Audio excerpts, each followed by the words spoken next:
Hello everyone, this is me Rajashri and I am here with you to discuss about class 10 English lesson T from Assam. The name of the writer is Arup Kumar Dutta. Arup Kumar Dutta eজন প্ৰবন্ধকাৰ আছিল আৰু লগতে তেওঁ এজন সাংবাদিকো আছিল। তেওঁৰ বিখ্যাত দুখন গ্ৰন্থৰ নাম হৈছে the adventure stories and Brahmaputra. তেওঁৰ জন্ম হৈছিল যোৰহাটত আৰু তেওঁ দিল্লী ইউনিভাৰ্চিটিত পঢ়িছিল।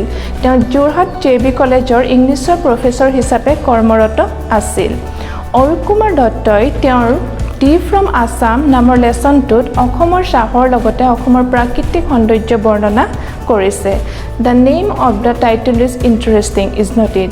লেছনটোৰ টাইটেলটো ইণ্টাৰেষ্টিং নহয় জানো? কিয়নো ইয়াত চাহৰ বিষয়ে আলোচনা কৰাৰ লগতে চাহ ক'ত কেনেকৈ আৱিষ্কাৰ হৈছিল সেই বিষয়ে অৰুপ কুমাৰ দত্তই আলোচনা কৰিছে।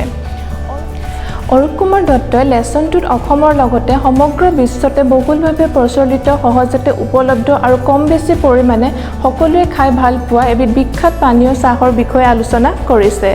আমি সকলোৱে কম বেছি পৰিমাণে চাহ খাই ভাল পাওঁ নহয় জানো?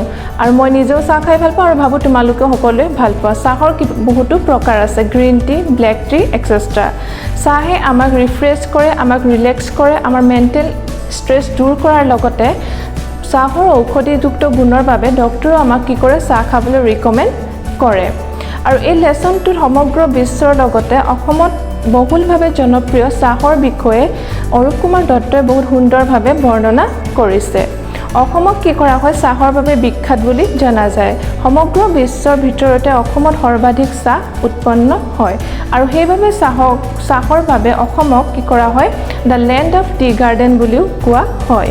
লেছনটোত আমি দুটা কেৰেক্টাৰ পাওঁ, এটা হৈছে ৰাজবীৰ আৰু এটা হৈছে প্ৰাঞ্জল। বোথ আৰ ক্লাছমেট, সিহঁত দুইটা কি হয় ক্লাছমেট হয়। অৰুপ কুমাৰ দত্তই এটা সুন্দৰ ট্ৰেইন জাৰ্ণিৰ জৰিয়তে চাহ কি ক'ত কেনেকৈ আৱিষ্কাৰ হৈছিল আৰু চাহৰ লগত জড়িত বহুতো মনোৰঞ্জনমূলক কাহিনী সম্পৰ্কে আলোচনা কৰিছে। লেছনটো আৰম্ভ হৈছে এটা ট্ৰেইন জাৰ্ণিৰ জৰিয়তে।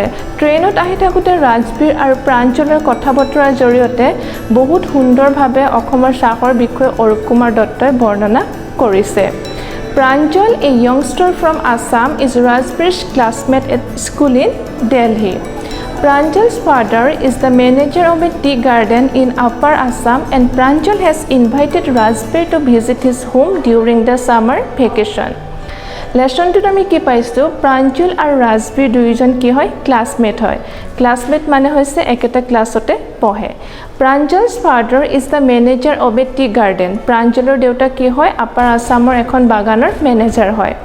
প্ৰাঞ্জলে কি কৰিছিলে ছামাৰ ভেকেশ্যনত গৰমৰ বন্ধত তেওঁলোকৰ লগত কটাবলৈ তেওঁৰ ফ্ৰেণ্ড ৰাজবীৰকো লৈ আহিছিলে।